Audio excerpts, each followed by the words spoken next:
Okay, so we've got the two Coke cans completely cut apart, and you can see nothing's in them. Okay, and Cliff's going to show you how to load the stove and put it together. So you put, you know, cotton balls or wads of cotton that you get out of a first aid kit inside.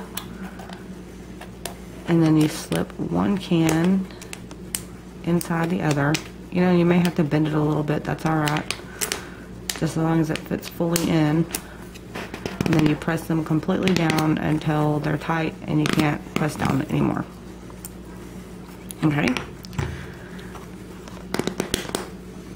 And then you're going to take your tack and poke 3 holes in the center to load the stove.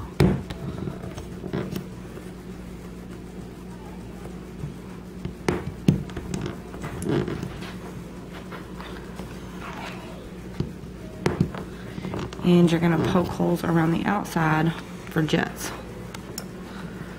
Now you're going to want to make less jets if you want higher flames, and more jets if you want to, you know, spread the heat around on what you're cooking.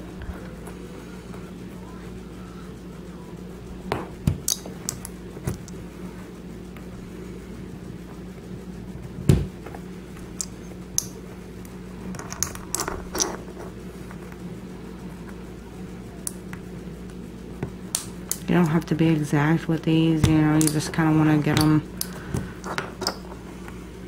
spread as even as you can for heat distribution in your pans. Now you can use a pan over this, or you can actually use another can with the top cut off. And you know, if you were going to be trying to purify water, you'd want to put water in that can and set it right on top of this one until you see the water boiling, and then lift it off. Of course, you're going to want to use something that you know, will protect your hands, because these cans will get extremely hot. These stoves should not be used more than 2 times, you know, because they can break down and from the high heat. You know, they are just aluminum. Yep, that's good. You guys see all the little jets, you know, inside. We're gonna do this on top of a little tile that we have that I use for crafting, you know, so we don't burn the plastic table. And he's gonna use the heat to fill the stove, and all heat is, you know, it's just it's a product that's used to remove water from gas lines and antifreeze lines in the winter time. And I'll give you the proper name for the product written on my blog, because I don't know the name right offhand. We've been making these little stoves for a few years now.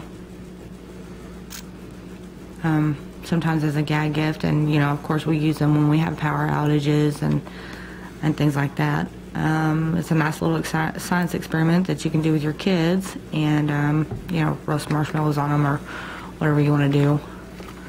Kind of a little rainy day activity. You're going to take your lighter and you're going to heat the bottom of this stove.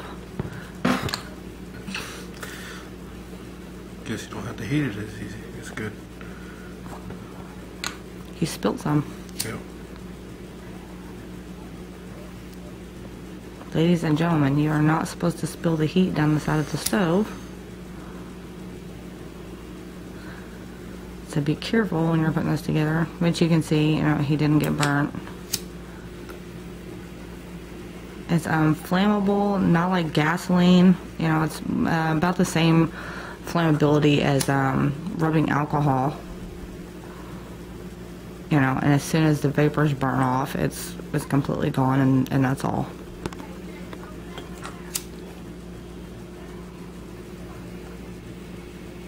It just takes a minute to get it warmed up. Yeah, and basically what he's doing is, you know, it's the vapors on the stuff that are flammable, not necessarily the liquid. I mean, the liquid is flammable, but what you're really wanting to do is use the vapors as the source of the fuel.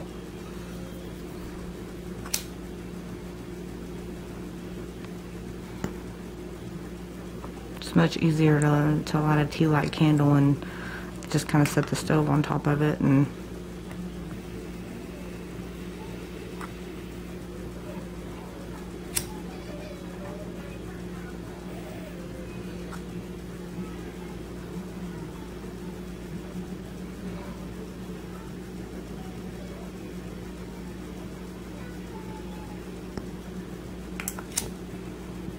there we go.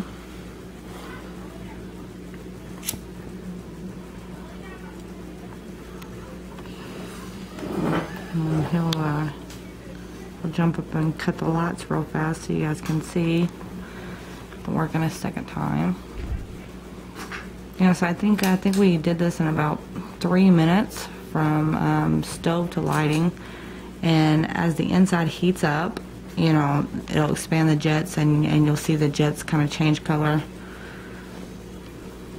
Wow, husband, you didn't get those, the jet holes. Oh, you just blew it out. I didn't mean to. You can definitely see which one of us took their time when it came to poking the jet holes. Oh, your penny. Yeah. Yeah, and if you put a penny, just a regular American penny, in the center, you'll basically just stuff up the load holes, and you know, this will work. Babe, will you get another can and we'll show them kind of how they can set one on top, show them how they kind of fit together to heat what would be inside.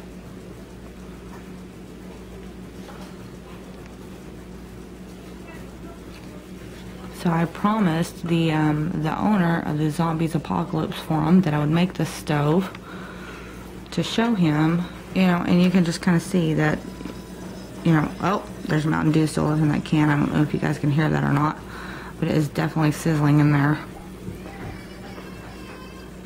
And you can just see kind of how to make the whole thing. Aha! We have steam rising off the can.